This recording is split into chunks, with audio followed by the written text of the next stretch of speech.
Greetings, I'm your host, Dr. Wolfula, and when I'm not coming back from the dead by taking over the body of a pregnant teen's baby, I'm here at the Wolfula reviewing movies. In this video, I'm finally reviewing the one Freddy Krueger flick never covered on this channel by Goulash or I, A Nightmare on Elm Street 5, The Dream Child. Why didn't we ever cover this one? Well, you know, in my earlier videos, I covered franchise films in pretty random orders based on what I felt like, and some of the Freddy movies in the middle ended up getting lost in the shuffle. Poor Freddy. But we're finally fixing that now. Kinda like how Nightmare on Elm Street 5 tried to fix Freddy Krueger. I'm not dead. The fourth Nightmare film, The Dream Master, marked the pinnacle of the franchise's popularity as the highest grossing of all of Freddy's sequels before Freddy vs. Jason, and the year Dream Master came out, 1988, marked the height of Freddy Krueger's popularity as a horror icon, quickly dethroning the older Friday the 13th franchise starring rival Jason Voorhees in popularity. You ugly little shit. Coinciding with the fourth Freddy film's release was a TV show titled Freddy's Nightmares that tried to cash in on the character of Freddy and increase his exposure by recasting him in the role of a horror host, introducing and often involving himself in anthology horror stories. Trick or treat! Freddy received many media tie-ins, including 2 video games, one for NES and another for PCs. Freddy got his own fucking album and collabed on a Fat Boys track. It's time for Freddy. Freddy, a child killer, was even marketed directly to kids with toys, bubblegum, trading cards, board games, squirt heads, yo-yos, and even a Sharp Hand Joe. All this success was great news for the bottom line of New Line Cinema, the makers of Freddy Krueger's films, but they turned one of Wes Craven's greatest creations into a fad, a marketing gimmick, and a bit of a joke. I love soul food. No! Stop! Freddy became increasingly goofier and funnier as time went on. He was turned into a horror version of Bart Simpson who said buzzword catchphrases. A character that sold t-shirts that could get you in trouble at school, but wouldn't exactly terrify you. Freddy was in danger of very quickly being killed by his own success. Freddy's merchandise overexposed him, robbed him of his mystique and scariness, and Freddy's TV show even further diluted the character. What's so bad about being buried alive? Beats being barbecued. The show was limited in what it could depict, and the budgets were shoestring, relying heavily on Freddy acting out weird skits. The show had some fun to it, but it cheapened the Nightmare on Elm Street franchise and relegated Freddy to the role of a clown. New Line Cinema was aware that the way things were going could lead to Freddy losing popularity and them losing the character that put them on the map. So with Nightmare on Elm Street 5, directed by Stephen Hopkins of Predator 2 fame, slated for release less than 1 year after 4, New Line sought to try to make Freddy dark and scary again. For some reason, New Line thought advertising the movie with a poster of a pregnant Freddy Krueger was gonna make people frightened of him again. It's just gonna give people weird male burn victim pregnancy fetishes. Was New Line successful in maintaining Freddy's popularity beyond the 80s? Of course not, or else they wouldn't have fucking killed him in the next movie. But I'll explain how New Line failed at its goal with my review of Nightmare on Elm Street 5, The Dream Child. But first, I have a message from my sponsor, me. Pledge to my Patreon today to support the channel, help it continue to grow, and you'll also get access to weekly movie nights every Sunday and archive commentaries if you miss the movie nights live. Just $5 a month to get a movie night every week. Here's the movie I'll be streaming next Sunday. Pledge to patreon.com/Dr. Wolfula if you're interested, and I thank you in advance. I must be released from my earthly prison. How? Look for me in the tower! Nightmare on Elm Street 5 has Dream Child in its name, and how are children made? Well, usually from teens having unprotected sex, with close-ups of gyrating young, toned bodies in silhouette. These definitely aren't just body doubles. After giving us an uncomfortable erection, we're reintroduced to Alice Johnson, played by Lisa Wilcox. You remember Alice, right? No? I don't fucking blame you, but she replaced the recasted Kristen Parker in Nightmare on Elm Street 4 as the new heroine of the series. I guess maybe New Line realized that Alice wasn't a very memorable character, so the filmmakers have Alice's first scene in her second movie be her taking a shower after having sex. Hey, I ain't complaining. Definitely not a body double.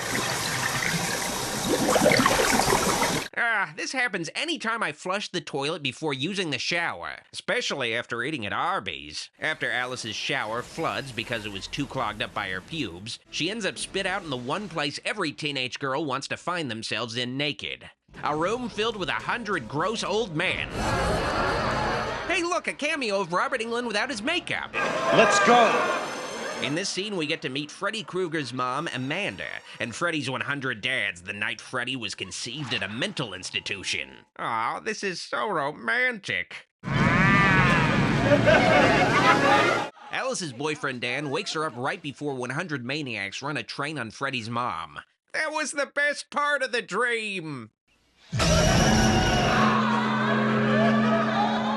Anyway, it's graduation day for Alice, aka a long, boring scene where we meet all of Alice's new friends because all of her previous friends died in the last movie. You know, if a girl's friends all died mysterious deaths in their sleep in a short span of time, I'd seriously consider probably not being friends with her, but that's just me. Well, hey, Alice's boyfriend Dan survived, though. There's that, I guess.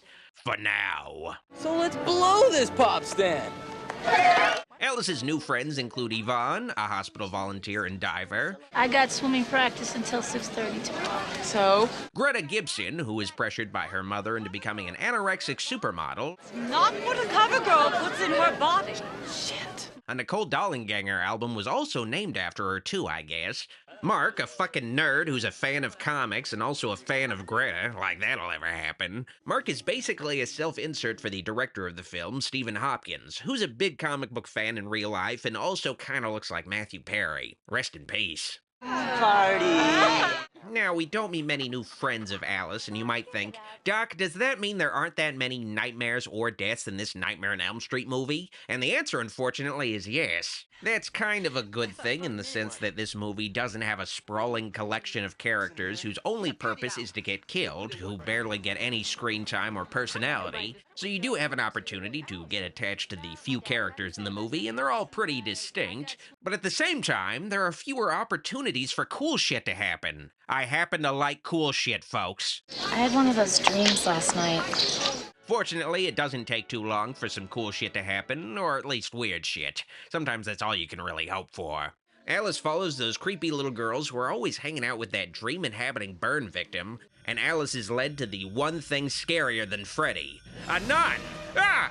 So Alice enters the Gothic Castle matte painting that I guess was just always next door to her high school. It's here where Alice witnesses one of those public births hospitals host that you're allowed to just watch as long as you're quiet. And it's here where we witness the birth of Freddy Krueger himself. Holy shit, he's so fucking cute! He makes Grogu look like a pile of puke!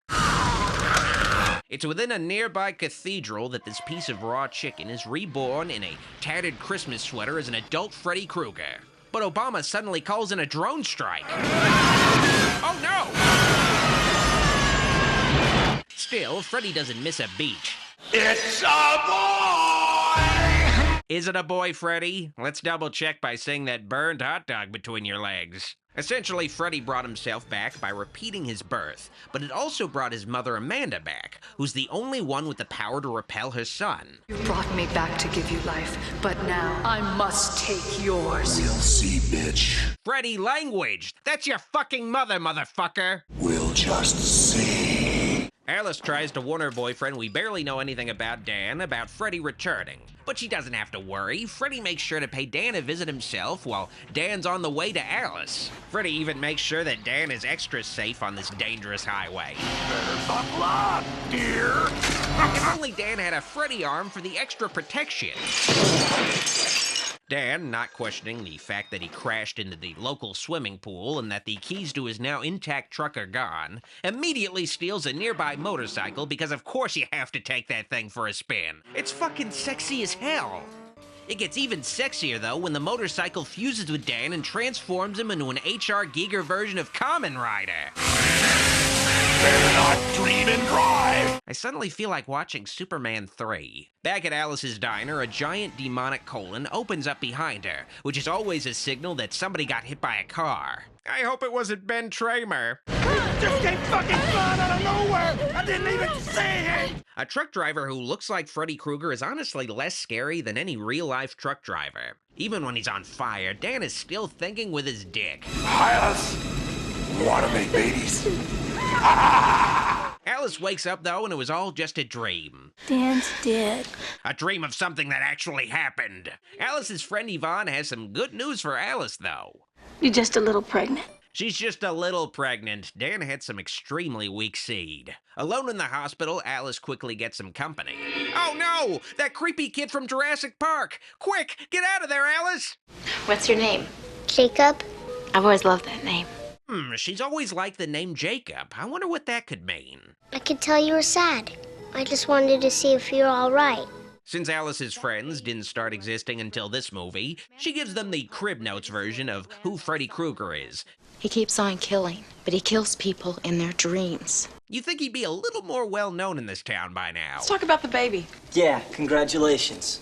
That's not what we're here for. They were really hoping this was going to be a baby shower, not a dream-dwelling burn victim seminar. If anybody's trying to hurt you, supernatural or not, you're gonna have to go through us first. Nightmare on Elm Street 5 can kind of feel like you're watching a Nancy Drew movie. A Nancy Drew movie where she happens to be knocked up and researching how to stop a dream killer from coming back, but it's still pretty Nancy Drew. I don't try to do something about it. Who will? During her investigations, Alice learns that unborn babies apparently dream. Do unborn babies dream?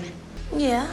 Okay, there's no way to know if unborn babies dream, and Alice just got pregnant like a week ago. So even if it was true that fetuses dream, I kinda doubt her kid would have already developed the brain functions needed to dream, let alone the consciousness and experiences required to give a human being the context to generate a dream. But okay, you know, whatever, it's magic soul bullshit. As the fetus develops, it can spend up to 70% of its day in a dream state. And ultimately, Nightmare on Elm Street 5 comes down to a battle between Alice and Freddy over Alice's unborn child, Jacob. Unfortunately, the kid from Jurassic Park, who Alice encounters in her dreams regularly, and Jacob has already begun a friendship with Freddy. Who said I don't like you? My friend with the funny hand. I don't doubt that the creepy-ass kid from Jurassic Park would be friends with Freddy even before he was fucking born. See any family resemblance? Now, because the unborn Jacob is able to dream, has a soul, some interpret that the Dream Child is a pro-life movie. But really, it's a pro-choice movie. Alice just happens to choose to be a mother. He's part of me and Dan. I want to keep him. I don't know why. If I found out my son would be the kid from Jurassic Park, I'm aborting that little fucker. More like a 6-foot turkey. Inversely, Amanda Krueger is forced to birth Freddy, the product of 100 men raping her, and Freddy ends up killing dozens of kids and becoming a demonic dream murderer. The film makes an illustrative point that some pregnancies really just shouldn't be taken to term. He's no creature of God. The screenwriter of this flick, Leslie Boehm, originally pitched the idea of Dream Child for the third Nightmare on Elm Street movie. It makes sense. The second movie was centered on a very gay teen boy becoming Freddy. New Line might have initially been fixated on ideas of how Freddy could keep coming back. I mean, Freddy can't just be back out of nowhere. People wouldn't accept that. He's gotta earn coming back. So maybe this time he could come back via a teenage girl's baby shoot. The pregnancy idea was rejected by producer Sarah Risher, who was pregnant at the time and uncomfortable with the idea of Freddy Krueger inhabiting a womb. It's a scary idea for an expectant mother, which is why it works so well in Rosemary's Baby. What if your baby became the devil? The Dream Child, through Freddy's dream world, just presents the opportunity for the movie's Rosemary to save her child. After Sarah Risher gave birth and it wasn't Freddy Krueger, she reconsidered Leslie Boehm's idea and approved it for Freddy's fifth movie. And I do have mixed feelings about it because it's really fixated on how we bring Freddy Krueger back again and make people buy it. But who really fucking cared at this point? New Line stopped worrying about how to bring Freddy Krueger back in Dream Warriors. He was just already back with no explanation, and in Dream Master, flaming dog urine is all it takes to bring Freddy back. It's established that Freddy can just come back. There's no way to permanently kill him. It's made clear in the original movie, which is why a film called Freddy's Dead is impossible to take seriously, even before you see Freddy wearing a power glove. You forgot the power glove! Dream Child is just exhausting to watch compared to other Nightmare on Elm Street sequels because it's just too focused on stuff that doesn't matter when you're watching a Freddy Krueger sequel. making Dream Child not the worst sequel, but maybe the least memorable when it spends a lot of time asking questions like, should Alice abort her baby? Should she let Dan's parents adopt it? We want to adopt it and to raise it as though it were our own. I just don't fucking care about this Freddy Krueger Juno crossover. Get to Freddy killing people in their dreams already, damn it! So let's just break down the rest of the dream kills in the Dream Child. There aren't too many, so this will be pretty quick, but I will say, even in one of the least memorable Freddy flicks, it does manage to have some memorable deaths, starting with Greta. Greta's mom gave her daughter an eating disorder, so naturally Greta's nightmare would be Freddy's feederism king. Bon appetit, bitch! Freddy Krueger is popularly thought of as saying bitch a lot, but he didn't really start saying bitch until Nightmare on Elm Street 3 during his most famous utterance of the word. Welcome to prime time, bitch! And even then, Freddy would only say bitch once or twice per movie. Bitch, bitch, bitch, bitch, bitch. Saying bitch 6 times total by Wes Craven's New Nightmare, but with Freddy vs. Jason, Freddy says bitch 6 times in that movie by itself. Bitch, bitch, bitch, bitch, bitch, bitch. Creating the popular misconception that Freddy must say bitch all the time, when in reality you probably say the word bitch more times in a day than Freddy has through all of his film appearances. Anyway, this bitch Greta just kinda starts choking to death, and Alice is tipped off to this when the stop-motion food in her Pee-wee's Playhouse fridge starts to rot. Also this. Oh, I almost forgot to do that today. I guess Greta's death could have been worse. It could have been more of an inflation kink thing, but every aspect of her death is still somebody's fetish. Speaking of dudes who probably have fetishes, Mark is heartbroken over Greta's death. I love Greta. A lot. Who he had a crush on, even though there was no way she'd ever date a guy who wears a vest with the pansexuality flag on it. And speaking of fashion, Yvonne's fit is a disaster. A leather jacket and a red fedora? Is she cosplaying as a butch lesbian Carmen Sandiego? I got a shift tonight. I gotta get going. Yvonne seems like she'd be next on the chopping block in an 80s slasher movie. I mean, she's a diver after all, but Freddy's attempts to clawmation Yvonne to death and boil her in septic tank water are foiled when Alice exploits Freddy's one weakness: deep-throating pool skimmers. Freddy needs to work on that gag reflex if he ever hopes to bag a man. Scared to come in because of Amanda. Yeah, Freddy, a character who he should be afraid of, is scared of his own fucking mama. Lame as hell. And speaking of dudes who are lame as hell, Mark the comic collector ends up the next one on Freddy's shit list when Mark ends up blue-skadood in the comic world via leftover animation from that Take On Me music video. It's in this black and white indie comic world that Mark is reunited with Greta. She delicious or am I crazy? Man, I could really fuck up some Greta right about now. Give me some of that. Right, son. Freddy just can't share. Mark gets revenge by transforming into his hero, the Phantom Prowler, which is basically a retread of that crippled D&D geek from Dream Warriors, but kinda cooler in a Todd McFarlane / Rob Liefeld tryhard sort of way. But the edgy Image superheroes will always get their asses handed to them by classic heroes like Super Freddy. It's Super Freddy! This one scene is better than any of the MCU movies, and Mark's death is visually creative in a sort of Page Master kind of way, but maybe it would have been cool to cut away to shots of the non-paper Mark getting sliced up too, especially in a movie so devoid of kills, but I guess you can blame the MPAA for that.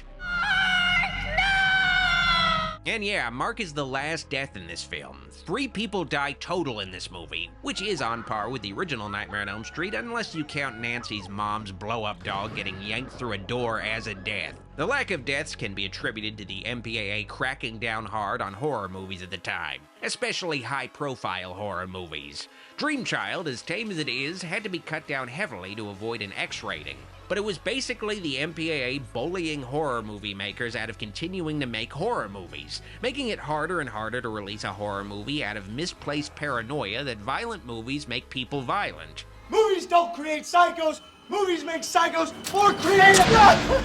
Dream Child was released in late '89 along with Jason Takes Manhattan and Halloween 5. All 3 underperformed at the box office and marked turning points for each franchise and the horror genre as a whole.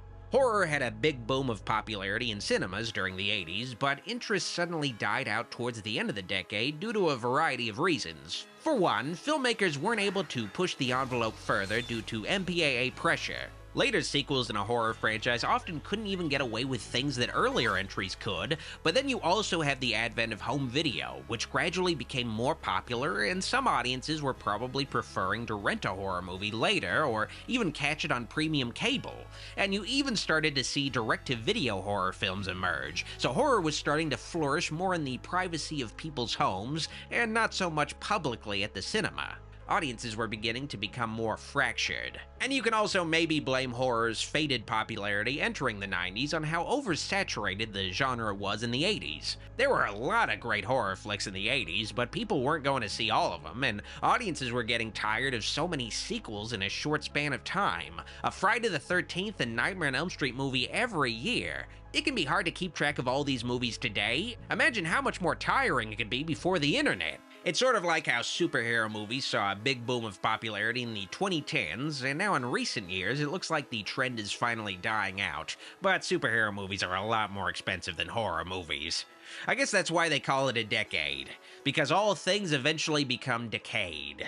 Well, let's wrap things up by talking about Dream Child's ending. Well, it's an ending. We have to get to Krueger before he gets to Jacob again.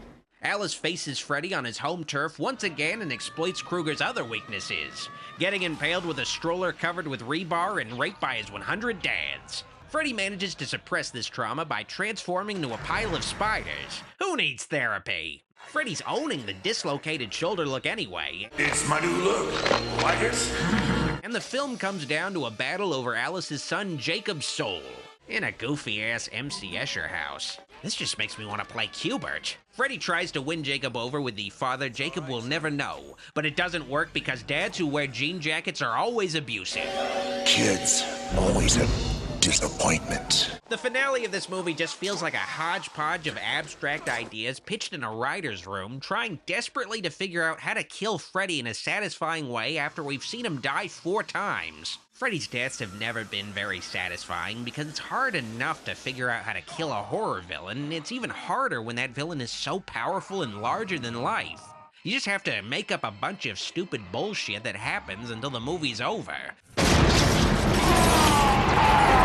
Like how about Alice becomes a deadite and Freddy splits out of Alice's body for some reason. I guess it represents childbirth. I don't know. Now we can really get to know each other. While the movie was just killing time instead of killing people, Yvonne discovers Amanda Krueger's remains and frees the spirit of Freddy's mother to face her infernal bastard child. Only you can help her now. And you can't make up this shit, folks. Jacob convinces Freddy the boy is on the side of evil. I want to learn stuff from you. So after Freddy tongue fucks Alice's face hole, Jacob pukes a demonic cock into Freddy's chest, and it for some reason causes the 3 souls Freddy absorbed to violently pull a baby Freddy out of his adult body, which simultaneously causes Jacob to turn into a baby, and the 2 mothers absorb their respective children in their wombs. Man, this is retarded. This ending is all well and good for Alice, but for Amanda, carrying Freddy feels a lot like eating at Chipotle but never being able to shit ever again or else a ton of people will die. Might be worth it though.